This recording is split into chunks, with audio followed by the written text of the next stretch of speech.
Bueno, hola, muchas gracias a vosotros, a vosotras por haber venido. Vamos a presentar el álbum La Venus de los Tacones, con poemas de Luis Alberto de Cuenca y adaptación al cómic de Laura Pérez Bernetti.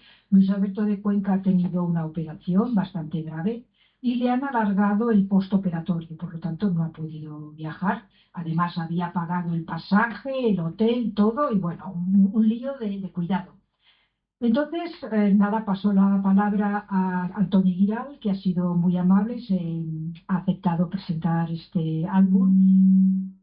Él conoce muy bien mi obra, dado que fue el comisario de mi exposición por el premio a una trayectoria del Gran Premio del Salón de Barcelona, o sea que se conoce muy bien mi trayectoria. Él es crítico, estudioso de cómic, guionista. Aquí en la librería tiene algunos de sus libros, ¿no? Tienes del TVO, etcétera. Sí, sí, sí, esperemos que no se hayan vendido todos. Y entonces le paso la palabra al amable Antoni Giral. Muy bien, pues muchas gracias, Laura, por tus palabras. Es una pena que Luis Alberto de Cuenca realmente no haya podido estar con nosotros, pero bueno, quiero dar las gracias a todos y a todas por estar aquí, a la librería, por permitir hacer esta presentación. Y quiero daros las gracias a Luis Alberto de Cuenca y a ti, Laura, por este libro, ¿no? Porque en La Venus de los Tacones nos habéis regalado un bonito libro, un más que hermoso libro. Vamos a hablar un poquito de él. Pero primero me gustaría decir, nada, cuatro cosas sobre los dos autores, ¿no?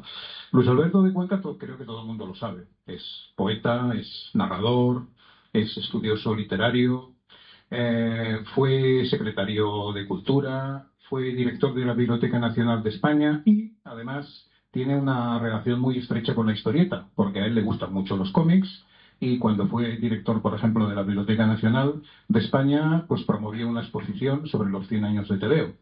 Aparte de eso, tú y él ya habéis hecho un par de libros antes y, por tanto, digamos que Luis Alberto tiene trayectoria también de cómic. Me gustaría... Bueno, Luis Alberto de Cuenca le gusta colaborar con artistas de disciplinas diferentes. Ha trabajado en el mundo del rock con Loquillo y con, ¿cómo se llaman los otros? Sí, Mondragón, la orquesta Mondragón, con textos y con poemas de Luis Alberto de Cuenca. Y sus dos grandes pasiones, a pesar de que el rock y todo esto, y la pintura y la literatura y la novela le interesa tanto, sus grandes pasiones son la poesía y el cómic. Entonces, cuando supo que en Laura había una autora que los mezclaba, pues vamos, se volvió loco, ¿no? Y enseguida pues me dijo a mí, oye Laura, ¿puedes hacer un álbum con mis poemas? Y de hecho ya llevamos 3. Sí, este es el tercero, en efecto. Bueno, deciros, voy a leer algo que me ha gustado, que dice la Wikipedia sobre Luis Alberto de Cuenca, que también un poco se adapta a lo que estamos aquí, ¿no? Dice, abro comillas, en su poesía se funden el estudioso y el creador, sin que ninguna de las dos facetas corrompa la otra. A través de sus poemarios, Luis Alberto de Cuenca nos ha ido entregando lo que se ha llamado en la poesía española contemporánea una poética transculturalista, una lírica irónica y elegante, a veces escéptica, en ocasiones desenfadada, en la que lo trascendental convive con lo cotidiano y lo libresco se enzarza con lo popular. Eso para mí es realmente muy, muy destacable. Y por supuesto tenemos a Laura Pérez Bernetti. Yo siempre he destacado mucho su trabajo. Recordemos que Laura lleva muchos años haciendo historietas, desde los años 80. Empezó en el Víbora como una especie de autora rara o extraña en el Víbora, ¿no? Porque tú ahí realmente, en fin, eras, aparte de ser mujer, de las pocas mujeres que había, tu tipo de cómic, trabajando con Loduca, con Oli Yu y con otros guionistas, era absoluta y radicalmente distinto. En aquellos momentos, además, no se reivindicaba la figura femenina de la autora de cómic. Ahora sí, por suerte, pero en aquellos momentos no. Y yo siempre he dicho que ella ha sido, pues eso, ¿no? Una autora, una de las pocas autoras solitarias que ha estado ahí empujando, que ha estado trabajando, que ha estado creyendo en su trabajo, a pesar de que a veces el entorno no era lo más favorable posible.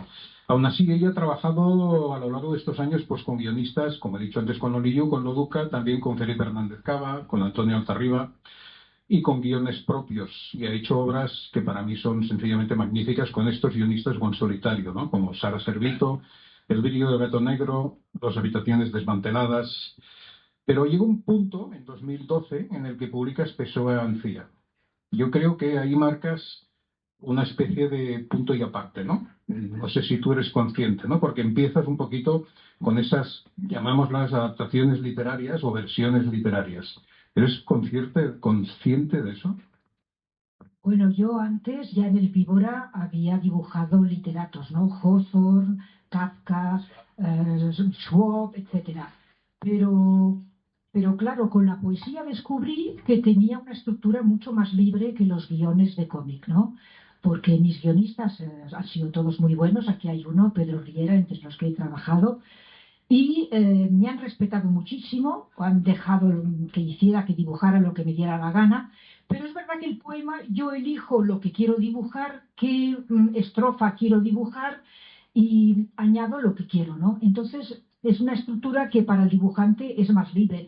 Pero luego hay otros autores que lo encuentran dificilísimo el poema, porque dicen, por favor, ¿en qué dibujo yo aquí, no? Porque claro, hay poemas pues muy conceptuales o como Isabel Bono, etcétera, que dices, bueno, ¿qué voy a dibujar yo aquí cuando no hay una escena, no hay unos personajes, no hay un paisaje? Entonces yo vi que para mí había posibilidades narrativas y de adaptación diferente, porque a veces es una ilustración de lo que describe el poeta, pero otras veces aparecen personajes que no estaban, espacios que no estaban, situaciones inventadas, silencios. Y esto a algunos autores les resulta difícil e incómodo, pero a mí me abrió una nueva vía. Hola. Entonces, pregunto, es una doble pregunta, ¿escoges poetas que pueden ser más visuales? Porque, por ejemplo, ¿por qué Luis Alberto de Cuenca? Es que yo, Luis Alberto de Cuenca, no he leído mucha poesía suya, pero la poca que he leído realmente es como muy sí, impactante visualmente, ¿no? Sí, es que Luis Alberto de Cuenca es un poeta narrativo, él lo dice, yo cuento historias, en sus poemas cuento historias, pero luego he dibujado a Menchu Gutiérrez, que no quiere narrar, que no quiere ser clara, que no quiere que le entiendan, y la he dibujado, ha costado un montón, porque la verdad es que fue dificilísimo, pero también he hecho poetas no visuales. Sí, sí, he hecho... ¿Y Ferran Fernández? Y Ferran Fernández, resulta que estuvimos en una lectura de sus poemas el Día de la Mujer aquí en Barcelona, y Andrés Alvareza dijo, oye, pero si esto es la estructura de una tira de cómic. Y entonces por la noche me puse a dibujar y efectivamente Ferran es muy sintético, muy breve, dos o tres imágenes y un gag final, y resultaba ideal, que él no lo sabía tampoco porque no es un gran lector de cómics, ¿no? Y le encantó a Ferran y de hecho es el único cómic tira de poemas que hemos conocido hasta el momento. Sí. Bueno, de hecho, Laura sigue trabajando en esta línea, el caso Mayakovsky, John Rilke, Las vidas imaginarias de Schwab, incluso adaptando a Jack London con La huelga general, también La cólera de Baudelaire y con Javier Pérez Andújar, El designio, ¿no? Has hecho otros libros, como por ejemplo Ocho poemas, donde había 8 autores españoles, entre ellos Luis Alberto de Cuenca, y con Luis Alberto de Cuenca, Viñetas de Plata y Vive la vida. Y ahora llega un libro, La Venus de los tacones especial, ¿no? Voy a leer algunas de las cosas que se han dicho sobre el libro, sobre tu trabajo. Digamos que el libro lo que explica que es un libro sobre el deseo y el erotismo, sobre el eros, que va desde la mitología griega al underground, pasando por las mil y una noches de John Willie y por muchas otras cosas más que ahora voy a preguntarte.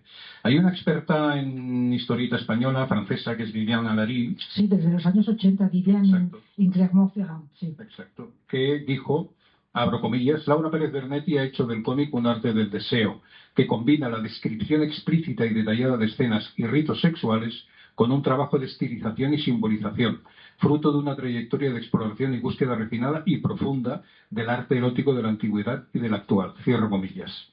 Y Iván Pintor, que es un también experto en historieta, aparte de experto en comunicación, dice, abro comillas, hacer del deseo sobre este libro, hacer del deseo espacio entre viñetas, esmerilar con trazo firme el encuentro entre los cuerpos, invocar sin plasmarla la curva sin nombre entre el cuello y el hombro, la leve depresión en el arranque de la nalga, convocar el perfume de un cuerpo amado, un alxguariento. Sí, es que Iván Pintor es profesor en la Pompeu Fabra de novela gráfica. Es profesor y es crítico y estudioso del cómic, del cine y y de nuevos lenguajes. Iván Pintor es un gran estudioso del cómic. Sí, la verdad es que sí. Bueno, y en este libro hay toda una serie de poemas de Luis Alberto de Cuenca, en efecto, que hablan del deseo, que hablan del erotismo, que hablan incluso del deseo en personas de 60 años. Eso, a mí, que Claro, tengo claro. más de 60, me ha llamado la atención, me parece perfecto. Creo que Claro, es que el deseo sea solo de los 18 a los 27 años no es verdad. O sea, es una cosa que le sucede a todas las personas y por lo tanto, ya que habla de poemas de diferentes edades, porque también aparece gente muy joven en este libro, pero también aparece gente con cierta edad, porque es eso, el deseo, aunque uno sea mayor y sea más difícil o sea imposible, continúa durante toda tu vida. cierto. Pero bueno, esto es un debate, lo del erotismo y la pornografía, que me han invitado muchas veces y es un galimatías, de verdad, es una cosa, es una locura. La gente es surrealista. En este tema se dice cada barbaridad y cada cosa que de verdad me siguen invitando, ¿no? Pero claro, es que es eso, es que lo pornográfico para unos es una maravilla, para otros es otra cosa, es una cosa tan subjetiva que no podemos determinar qué es lo bueno y qué es lo malo, porque es el gusto subjetivo de cada persona. Tú dijiste en un momento, creo recordar, que el erotismo era algo así como los cuentos de hadas para adultos. Esto lo dijo Loduca. Dijo Loduca hizo una enciclopedia del erotismo en Francia muy importante y definió así el erotismo, que es el cuento de hadas de los mayores, según él. Pero luego hay otros, por ejemplo, Camilo José Cela, que dice la pornografía es cuando un libro, un cómic, tiene un mal dibujo y un mal guión. O sea, ahí es lo pornográfico, mal escrito y mal dibujado, ¿no? Me parece muy buena definición, ciertamente. Bueno, aquí estamos ante un gran libro, muy bien escrito y muy bien dibujado. Y la primera pregunta que quería hacerte es, ¿tú ves la poesía en blanco y negro? O sea, ¿por qué no has incorporado el color? Siempre me llama mucho la atención. A mí me gusta mucho tu blanco y negro. He visto tus estudios en color, ¿no? Pero creo que esa manera que tienes de contrastar lo que es puro blanco y puro negro, que es dificilísimo, que realmente es muy expresivo, muy expresionista, y es lo que haces siempre, ¿no? Cuando adaptas un poema. ¿Lo ves así? No, yo lo que pasa es que el blanco y negro veo muchos colores. Para mí el blanco y negro es un arcoíris de colores. No lo veo ni triste. Y este álbum retoma el cine en blanco y negro de los años 30, 40, 50. Tiene una estética a veces vintage y también los cómics. De hecho aparecen imágenes de Alex Raymond, etcétera, del blanco y negro, ¿no? Yo creo que es muy difícil traducir la realidad a blanco y negro. Es más difícil que reproducirla en color, a pesar de que me gusta mucho el color, ¿eh? Me alegra mucho el color, encuentro que es muy alegre y muy interesante. Pero dominar el blanco y negro es una traducción siempre, porque ver en blanco y negro no vemos en blanco y negro. Y te digo, no lo veo ni triste ni aburrido, al contrario, de un gran colorido. Estoy de acuerdo, a mí me gusta más el blanco y negro. ¿Cómo lo trabajas? O sea, por ejemplo, te voy a poner un ejemplo, ¿no? El fantasma, uno de los poemas. Hay un momento en el que al final aparece la figura de ella con un velo mortuorio, ¿no? ¿Cómo intentas trasladar? O sea, supongo que ya has respondido antes en parte, ¿no? Ser fiel a lo que están diciendo o no. O intentas buscar esas imágenes que conecten con lo que está diciendo. Bueno, los poemas ya estaban escritos, ¿eh? O sea que Luis Alberto me ha pasado todos sus libros, que tengo en la biblioteca un montón, y claro, yo he cogido de diferentes épocas, pero hay dos inéditos, que son los dos últimos, que no se han publicado todavía, pero él no me ha dicho nada de lo que tengo que dibujar. Yo he dibujado lo que me daba la gana. Yo no en ningún momento le he pedido permiso O de sea, lo que va. no hay ninguna premisa suya Nada, nada, nada. Él confía tanto en mis dibujos, por eso he hecho tres con él, porque me deja hacer lo que me da la gana. Si me está ahí diciendo dibuja esto, dibuja lo otro, no, no, que lo dibuje él. Entonces, claro, como respeta tanto mi dibujo, y además es que yo le enviaba bocetos, rotulación, una cosa y nada, y él encantado, encantado. Entonces, claro, si trabajas con alguien que adora tu dibujo y que se entusiasma tanto y que no te marca nada a la hora de dibujar, porque él me podría haber dicho, oye, que a mí me gusta la actriz no sé qué del año tal y cual. Nada, nada, nada. O sea, yo dibujé lo que quería a partir de sus textos, no le consulté lo que tenía que dibujar y él me respeta demasiado como dibujante para decirme, porque claro, me podía decir, ya que es el deseo, voy a decir lo que yo quiero, ¿no? Ya que son sus poemas. No, no, no, no me decía, oye, mira que esto es mi novia en el año tal, que fui al parque y tal y cual. No, no, no. Yo dibujé lo que quería a partir de sus poemas. Muy bien, hay una, en paisaje con tus pies en mi boca, hay una serie hay dos carteles en concreto de dos películas, El hombre invisible, de Invisible Man y Pulp Fiction. ¿Por qué? Eso. Bueno, porque es una estética también un poco vintage, ¿no? Pulp Fiction y tal, recuerda cosas de los años 40 y tal. Y entonces, sobre todo por eso, porque como hay todo referencias a los años 20, 30, 40 en el cine, pues busqué películas que también juegan con guiños a otras épocas. A mí me gustan mucho estas referencias a la cultura popular, tanto las que hace el propio Luis Alberto de Cuenca en sus relatos como tú, ¿no? Porque, por ejemplo, en Cenicienta, la Cenicienta moderna aparece la película Das Cabinet des Dr. Caligari Sí, realmente sí. y, como tú has dicho antes, en La Manta hay viñetas de Flash Gordon, Agente Secreto 19 y Rick Kirby de Alex Raymond. Sí, además llamé a Tony Giral y le dije, oye, estas viñetas voy a tener problemas con el mercado, claro, porque claro, los sindicatos norteamericanos son peligrosísimos, son tajantes con los derechos. Y yo puse viñetas de Flash Gordon, de Rick Kirby, y digo, ay Dios mío, la que me va a caer. Y entonces siempre recurro a Tony Giral, que se sabe muy bien todo lo que es la historia del cómic americano y europeo, y me dijo, mira, tienes que poner esta frase.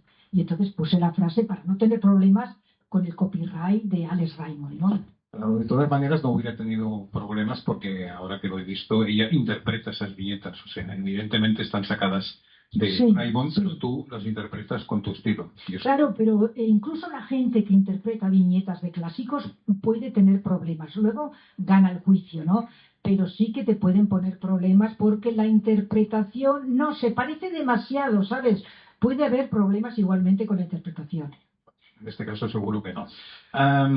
Hay La Venus de los Tacones, concretamente, el poema, me llama la atención porque utilizas los bocadillos, que normalmente no lo haces. ¿Por qué? Bueno, una cosa, el poema, la mayoría de los poemas de Luis Alberto está hablando él. Pero yo he dicho, la chica tiene que hablar, narices. ¿Cómo que habla solo el tío? Y entonces, claro, el poema yo lo divido, además es que es muy aburrido. Un cómic que solo habla uno, es que a nivel de cómic es aburridísimo. Entonces el poema habla él, habla ella, o sea, el poema se distribuye los bocadillos en él y en ella. Porque en el cómic, una persona, un personaje que solo habla uno y el otro está mirando, en lectura es aburridísimo. Y luego eso, que la chica también diga algo, ¿no? O sea, esto para mí era capital. Y él no me dijo nada. O sea, a Luis Alberto le pareció perfecto, también porque sabe mucho de TVO y decía, claro, tiene que haber un diálogo, si no, a nivel lectura del TVO es un desastre. Cierto. Por muy visuales que sean los poemas de Luis Alberto de Cuenca, adaptar al cómic un poema no es fácil. ¿Vale? Ya sé que No. tú tienes experiencia, pero no es fácil. Entre otras cosas, tú lo que haces aquí, en algunos casos dedicas una página, en algunos casos una ilustración, en algunos casos dos, tres, cuatro. Además, claro, tú lo que quieres es que sean páginas enteras, ¿no? ¿Cómo abordas ese trabajo? Bueno, para no aburrirme, pues a veces son dos viñetas, a veces lo que te decía, ilustra lo que dice el poeta, otras veces me invento unos personajes, una situación. Voy variando y de hecho Pessoa, Mayakovsky, Rilke son diferentes entre sí. Todos los que he hecho de poetas son diferentes entre sí. Y el que hice de insólitos, los 8 poetas, los 12 poetas españoles contemporáneos, también son diferentes entre sí. Sí, sí, para no aburrirme. Sí. Pero tú, ¿te sientes más cómoda con algún tipo de poesía en concreto? No, no, no. Me interesa tanto la que es descriptiva y narrativa de Luis Alberto como la que es más conceptual. Me interesa también experimentar con diferentes lenguajes. Yo creo que la poesía aporta nuevas formas de narración al cómic. Yo creo, igual que otras artes, que el rock and roll y que la música y que la performance, yo creo que la hibridación de artes es algo muy válido en todas las artes, la hibridación, el diálogo. De hecho, he publicado Insólitos en Letraversal, que mi álbum Insólitos es el primero de una colección de la poesía en diálogo con la performance, con la música, con el canto, con el cine. Sí, sí. Bueno, de hecho, hay que decir que el libro lo publica Visor.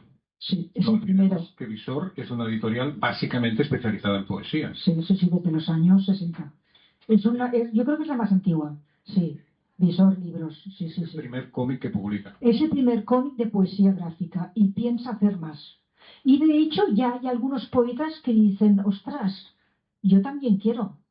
Sé que, por ejemplo, Montero, el director del Cervantes, que es uno de los editores de Visor, es uno de los que lleva colecciones de poesía, le comentó al editor, oye, que yo tengo una poesía, porque además es narrativo él, y que también ya hay algunos, y yo he trabajado con algunos, Jesús Aguado, Aurora Luque, etcétera, encantados de que se pase al cómic, encantados. Luego otros que me encontraron, no puedo decir el nombre, ni hablar, ni hablar. O sea, que Laura me desmonte todas las estrofas y luego haga un montaje totalmente diferente, hay gente ni hablar, porque han estado allí estudiando las estrofas y todo lo que es la ritma, etcétera, y dicen, es que la Laura me lo desmonta todo.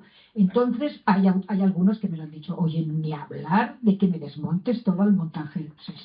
Pero eso te lo debería preguntar antes, aunque tú ya has dicho algo. ¿Hay algún poeta que se haya dirigido a ti y dice, oye, yo también quiero? Luis Alberto de Cuenca. Sí. Sí, Luis Alberto de Cuenca es el que me dijo, oye, he visto Pessoa y quiero que dibujes mis poemas. Porque, claro, es un chiflado de los tebeos.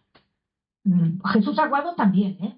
Jesús Aguado también me lo ha dicho que él lo pone en sus poemas, en los cómics, pero hay otros que no son lectores de cómic, en absoluto, ¿eh? Es que todavía en el mundo de la literatura, de la poesía, el cómic es de catetos, todavía ahora, ¿eh? De ignorantes, de brutos y todavía literatos, novelistas, poetas, ensayistas, todavía están con eso que vemos en las películas de los años 50 y tal. El cateto, el tonto, lee tebeos. Pues todavía existe en el mundo literario. Sí, me lo imagino. En el mundo literario es más fácil que pase porque hay un cierto nivel de una teórica intelectualidad, ¿no? Que a veces digamos que no han leído el libro de Humberto Eco, Apocalípticos Integrados. Creo que eso debería ser lectura obligatoria, absolutamente para Claro. todos. Oye, los libros de cómic, este en concreto además, suelen tener historietas, sí, pero en este caso hay texto también, pero hay algo más. El libro es un concepto que no nace de la nada, sino que pasa además por una persona que es el diseñador o diseñadora. De eso hablamos poco habitualmente, pero los libros tienen un diseño, ¿vale? Y este libro también es atractivo por su diseño y por tanto ahí hay que hablar de Andrés Salvarezza. Bueno, además Andrés Alvareza ha diseñado todos los titulares de los poemas, que son 23. Entonces, claro, son muchos. Pero Andrés Alvareza, yo he trabajado mucho con él también en ediciones de Ponent, Las Mil y una Noches, Sara Servito los ha diseñado él.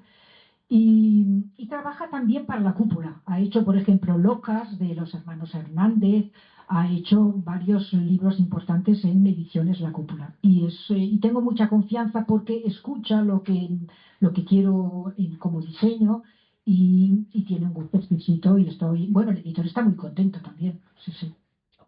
Eso es importante y muchas veces no se valora, ¿no? Pero Es verdad, es entra por la vista. como los traductores, ¿no? Los diseñadores, los traductores. O incluso los rotulistas. Sí, sí, sí, o los rotulistas no salen, y ahora empiezan a aparecer en las portadas, ¿eh? Por lo menos Bueno. traductores, muy poquitos, pero es verdad que el diseñador, que hace un trabajo importantísimo, Y el libro, que cada vez es más bello y más importante que sea un objeto bello, claro, es fundamental el diseño. Sí, sí. Por eso, yo sigo reivindicando siempre los libros son papel. Bien, una pregunta sobre la portada. ¿Por qué esta portada y esa especie de recordatorio de una figura también cinematográfica? Bueno, hay la película de Luchino Visconti, La caída de los dioses, que es también un personaje con chistera en un escenario. Pero mi interpretación me parece mejor, porque el cartel de Visconti, el dibujo es bastante malillo y tal. Pero bueno, pero mira, quería también todo lo que es el cabaret, lo que es en Berlín, toda la época de las entreguerras, etcétera, y de las actrices que representaron en el cine como Marlene Dietrich el mundo. De hecho, Marlene Dietrich salía, ¿no? Con la chistera, etcétera. Hay toda esa estética también del cine de esa época que aparece en el libro. Cierto. Tú has demostrado con tu trabajo que hay espacio, que hay sitio para la poesía gráfica, si queremos llamarlo así, ¿no? Para la versión, digamos, en cómic. Por tanto, ¿sigues en esa línea? Bueno, ahora estoy haciendo un álbum con Jorge García, que será una novela gráfica, en Barcelona. Hemos empezado y nos llevará un año y medio, 2 años, pero yo a la poesía vuelvo cuando me apetece. Entonces ahora me apetece una novela gráfica, pero seguramente volveré, porque hay poetas que me interesan mucho, seguramente o contemporáneo o del siglo XX. Sí, sí, seguiré, seguiré. Y quizás con otro editor o ya veremos. Muy bien. Yo no sé si sois conscientes de lo que cuesta hacer una historieta. Los que la hacen. Los que no, tal vez no. Es un trabajo intelectualmente duro, pero físicamente también, porque implica mucho tiempo, mucha dedicación, Bueno, hay muchas horas. muchos dibujantes que tienen problema de la columna, porque claro, tantas horas dibujando tienen problemas graves de columna. Sí, sí. Y ahora mi pregunta es, dinos, ¿sigues dibujando con papel, lápiz, tinta china? Sí, yo hago, pero mezclo analógico y digital. Pero casi todo analógico porque el ordenador me aburre. Entonces uso papel, pincel, tinta china, que es peor la tinta china ahora, pero bueno, plumilla, lápices, pero luego hago cosas con todo lo que es digital. Sí, la rotulación, yo tengo un alfabeto a mano mío, que lo he informatizado, todo lo que es el documento que hay que darle al impresor, esto lo hago en digital. O sea, y el color, por ejemplo, en Mayakovsky era digital, porque claro, hacerlo en wash, los rojos, todo un álbum, me habría llevado 2 años o más. Sí, sí. Claro, es que algunas cosas no te queda más remedio que digital. Sí, sí.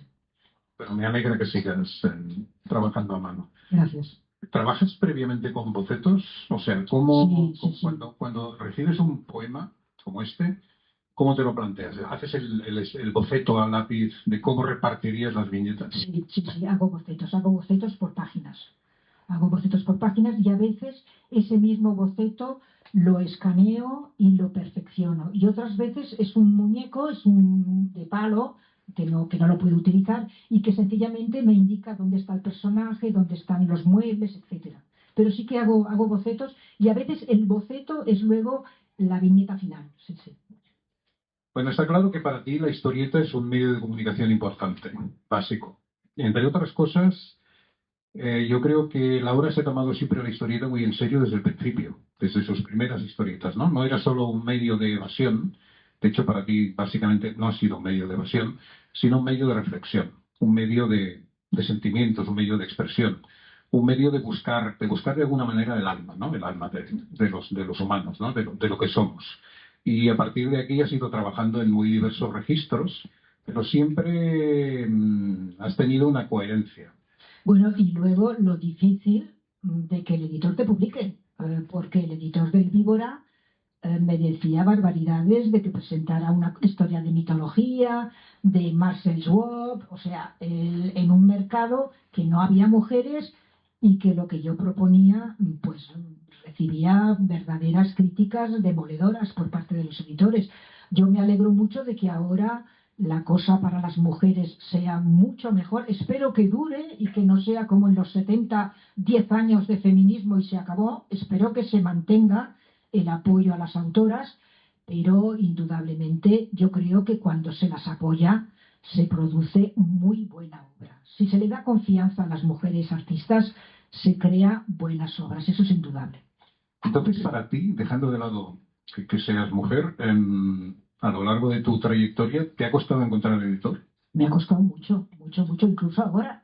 Ahora ten en cuenta que Letraversal es una pequeña editorial de Málaga que hace cosas experimentales. El último, Visor, es un gran editor, pero porque él nunca ha publicado cómics, vio unas páginas y le entusiasmaron, pero claro, no es un gran lector de cómics. O sea, Reino de Cordelia también algunas cosas con Luis Alberto de Cuenca, pero no cuando le presenté Sword ni hablar, porque no le interesa Sword. Entonces, claro, pero es eso, ¿no? Si haces lo que quieres, indudablemente. Yo, por ejemplo, no enseño generalmente el proyecto a los editores. Lo acabo y una vez acabado, busco editor. Y claro, hay editores que quieren ver, a ver, primera página, a ver, ¿cuánto durará esta historia? ¿Cuántas páginas? Muchos editores quieren las cosas muy claras antes de proponerte algo. Sabes que eso no es habitual, el hecho de que No, termines toda la obra. no O sea, es. eso quiere decir, vamos, que lo tienes clarísimo. Sí. Yo prefiero hacerlo, pero lo que pasa es que cuando yo dibujo no pienso, bueno, me van a aceptar, no me van a aceptar. Esto no, ¿sabes? No pienso cuántos lectores voy a tener, si el proyecto va a ser aceptado. Y yo hago lo que en ese momento de investigación me interesa y luego busco un editor. Pero corres el riesgo De que tengo bastantes en los cajones de mi casa. Eso quería preguntar. Bastantes proyectos sin publicar, sí. Sobre todo en los 90 yo tengo bastantes proyectos, álbumes enteros guardados en cajones, sí. Muy bien. Yo no sé si alguien, yo creo que hay mucha gente aquí que conoce a Laura, ¿vale? Más o menos. Si alguien quiere hacer alguna pregunta, este es el momento. Ya sabéis, como siempre digo, que este es un momento único en nuestras vidas. Regalaremos una postal. Muy bonita que es. ¿A quién? ¿A los que pregunten? A los que pregunten. Pues ya sabéis, solo tenéis que levantar la mano. Adelante.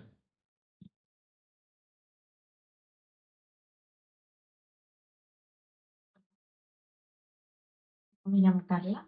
De los proyectos que tienes aparcados en cajones, ¿cuál es el que te gustaría que alguna vez algún editor recuperara? Bueno, me interesan todos los que he hecho, ¿eh? Yo no tengo, muchas veces me han preguntado, ¿cuál es tu álbum preferido? Yo no tengo un álbum preferido, porque claro, como en cada momento hago lo que me interesa en ese momento, respeto tanto el Toro Blanco cuando tenía 25 años que cuando hacía los 30, los 40. Cada momento he hecho un poco lo que estaba investigando y entonces no tengo preferencia, ¿no? ¿Pero alguno que te dé pena que no se haya podido publicar? ¿Alguno que digas? Bueno, hice uno de Villiers de l'Isle Adam, del escritor francés, que me gustaría publicar, pero veo que el estilo en estos momentos no funcionaría. No funcionaría porque es una cosa muy de pincel, muy expresivo, y en este momento no es un tipo de dibujo que se esté publicando. Entonces, no, espero un momento, no tengo prisa. Ya que has dicho esto, una pregunta. No sé si sigues más o menos lo que se está publicando. ¿Hay algo de lo que se esté publicando en cómic ahora que te interese? ¿A ti como autor? Muchos. Ahora hay un boom y cosas muy interesantes. Ana Galván me interesa mucho y resulta que ella la acaban de entrevistar en la televisión y dice que Laura Pérez Bernetti es uno de sus autores de referencia. Sí, en la exposición del CaixaForum de cómic, su viñeta está dibujando mi álbum Susana. Hay viñetas de mi álbum Susana. Yo lo he visto ahora, cuando la exposición ya se ha acabado. Y entonces le dije, oye Ana, pero si están mis viñetas. Dice, sí, si es que yo te he seguido toda la trayectoria. Medem me interesa, también chicos como ¿cómo se llama? El del perro,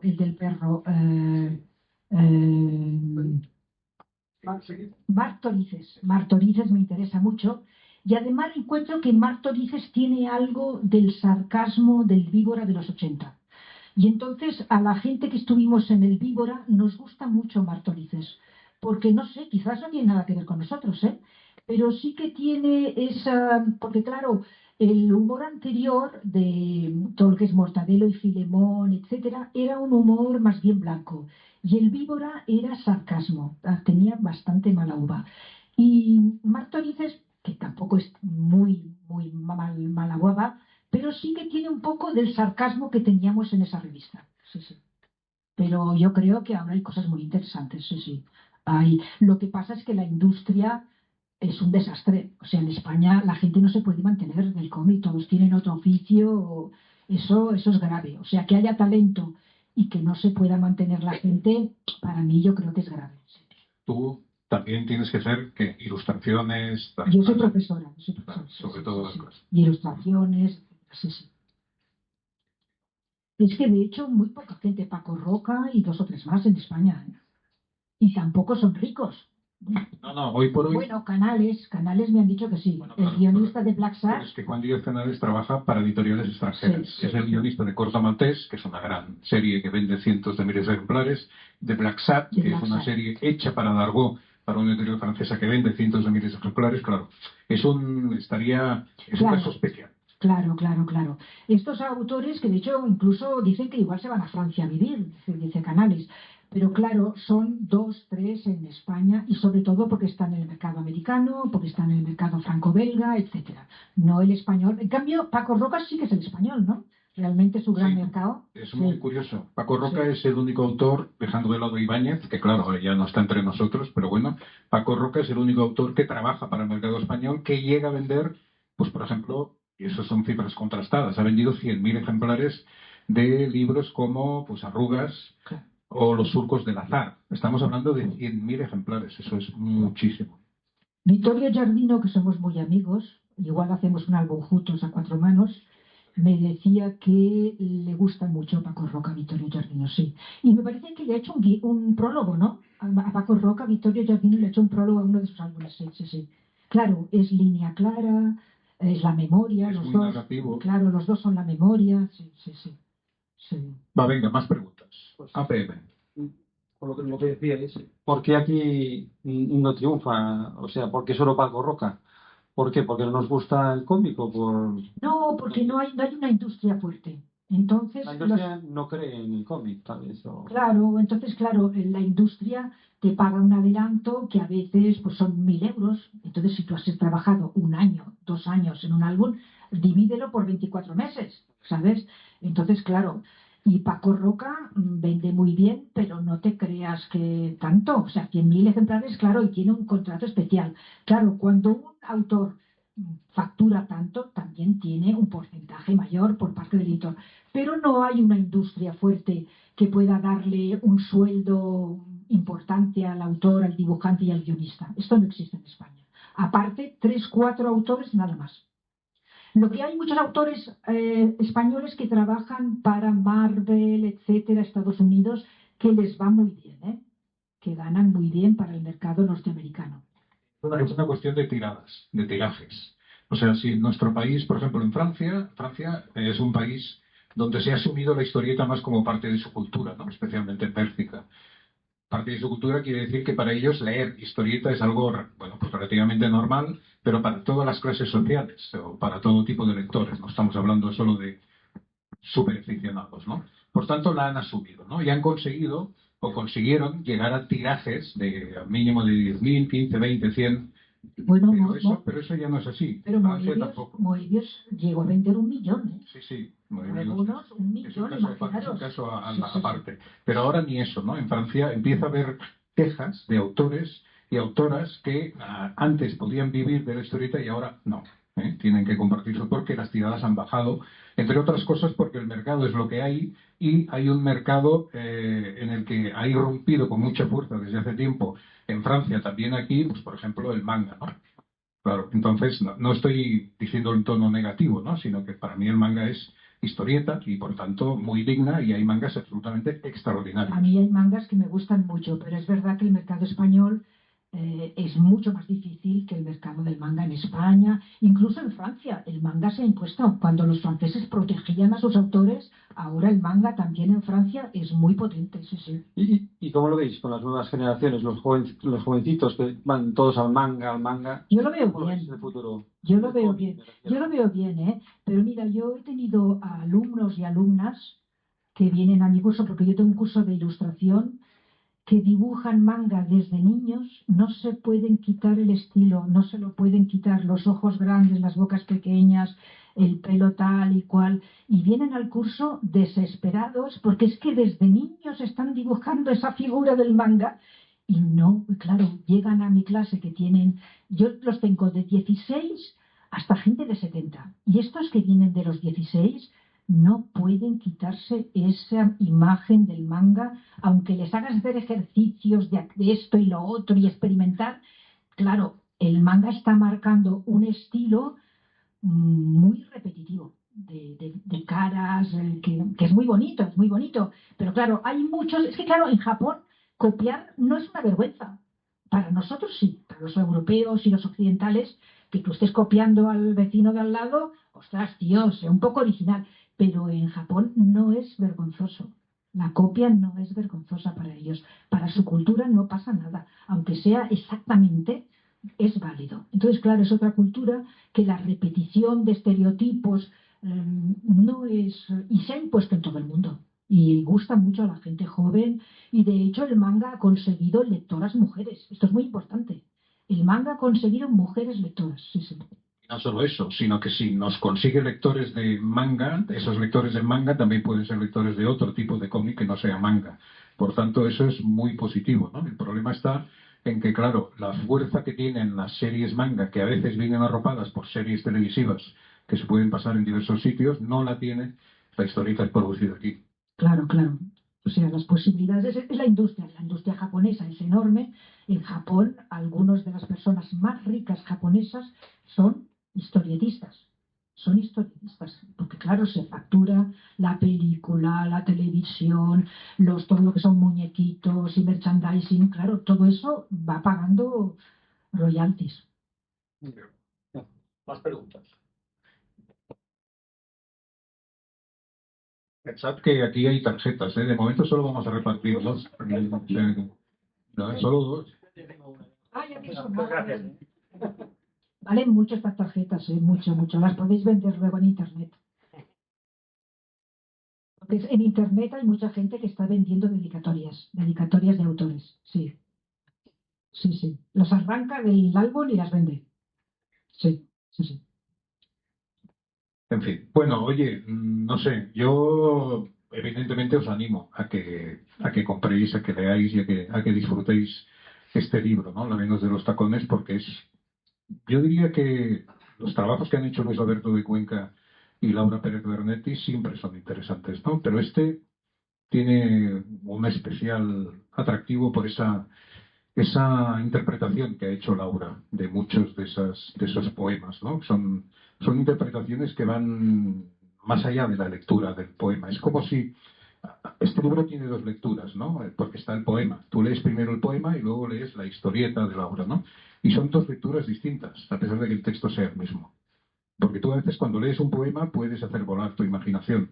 Y cuando lees la historieta de Laura estás viendo algo que ella te está proponiendo, ¿no? Y son dos lecturas distintas y las dos muy interesantes, o sea que os animo a ello. Y ahora nada, os dejo si aquí alguien quiere que Laura le dedique algún libro. Pues Y venga. un aplauso para Laura. Y otro aplauso para Tom.